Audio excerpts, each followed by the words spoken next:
Assalamualaikum warahmatullahi wabarakatuh. Perkenalkan, nama saya Aditya Rizky Wilia dari Program Studi Pendidikan Guru Sekolah Dasar Universitas Negeri Jakarta. Dengan mata kuliah Perkembangan Peserta Didik dengan dosen pengampu yaitu Ibu Dr. Randa Yenina Akmal M.Hum. Pada video kali ini, saya akan menjelaskan tentang cara mengajari anak dalam membaca. Berikut adalah 7 cara mengajari anak dalam membaca. Yuk disimak videonya. 1. Memperkenalkan huruf dengan cara yang menyenangkan. Tahap pertama dalam mengajari anak yaitu memperkenalkan huruf A sampai Z. Buatlah anak hafal ketika menjumpai salah satu bentuk huruf A sampai Z. Selain itu, pastikan juga anak dapat mengucapkan huruf-huruf tersebut dengan benar. Misalnya, ketika ia melihat huruf B, secara spontan anak-anak langsung bisa mengucapkan kalau huruf tersebut adalah huruf B. Cara memperkenalkannya haruslah dengan cara yang menyenangkan. Caranya bisa dengan menggunakan flashcard yang disertai dengan gambar dan warna-warna cerah. Bisa juga dengan bernyanyi sambil membaca tabel huruf yang ditempelkan di tembok.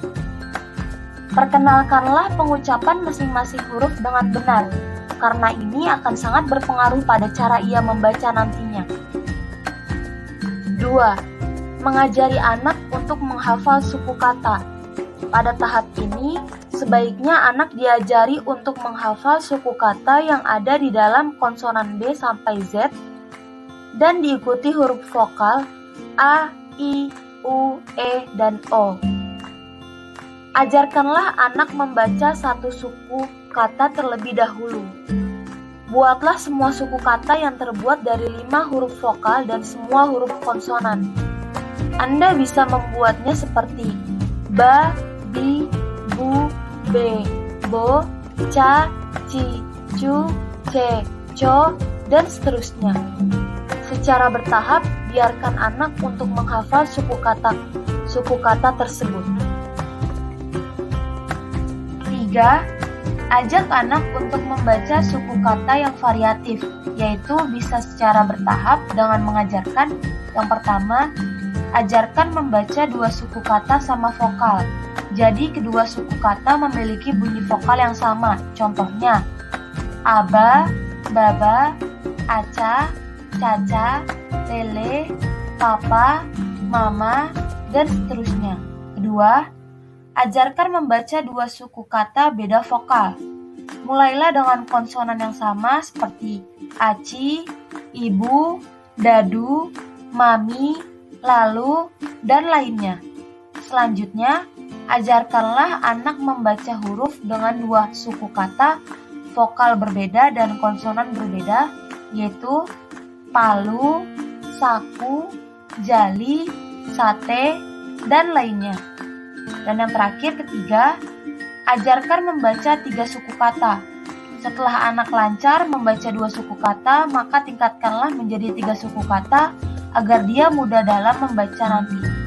Contohnya, sepeda, lemari, jemari, aroma, dan lainnya. Hindari untuk memperkenalkan suku kata yang memiliki akhiran huruf mati supaya anak menguasai tahap ini terlebih dahulu. Jika anak masih kesulitan untuk memahami, kembali lagi ke tahap sebelumnya hingga ia terbiasa dan memahami dengan benar suku katanya.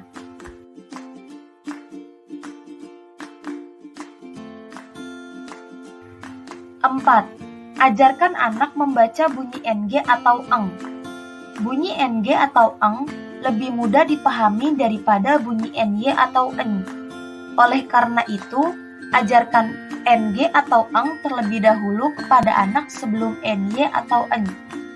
Ajarkanlah dasar bunyi NG atau eng yaitu ang, ing, ung, eng, ong, nga, ngi, ngu, nge, ngo. Contoh katanya, pisang, pedang, beling, nangka, bunga, dan lainnya. 5. Ajarkan membaca bunyi NY atau ENY. Apabila anak sudah bisa membaca bunyi NG atau ENG, maka ia bisa lanjut diajarkan membaca bunyi NY atau ENY. Ajarkanlah dasar bunyi NY atau ENY, yaitu nya, nyi, nyu, nye, nyo. Contoh katanya yaitu nyanyi, penyu, dan seterusnya.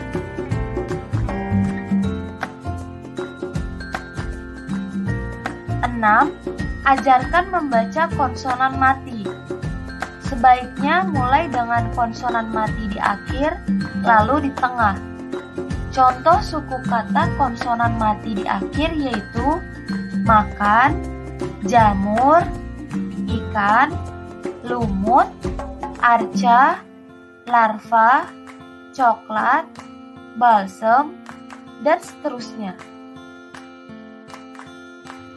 Yang terakhir ketujuh yaitu latih anak membaca. Semua cara membaca telah dijelaskan. Apabila anak telah mampu menerapkan semuanya, maka latihlah ia membaca sebuah kalimat sederhana setiap hari. Jika ia sudah lancar, maka latihlah ia dengan membaca sebuah paragraf pendek. Anda perlu menyediakan buku-buku menarik atau bergambar dengan tulisan yang cukup besar dan pendek untuk setiap halamannya. Ini bisa meningkatkan kelancaran dalam membaca. Tetapkanlah waktu belajar dan durasi untuk mengajarinya membaca.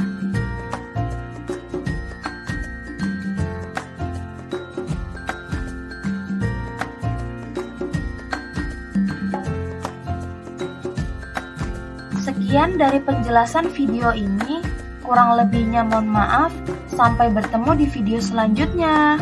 Wassalamualaikum warahmatullahi wabarakatuh.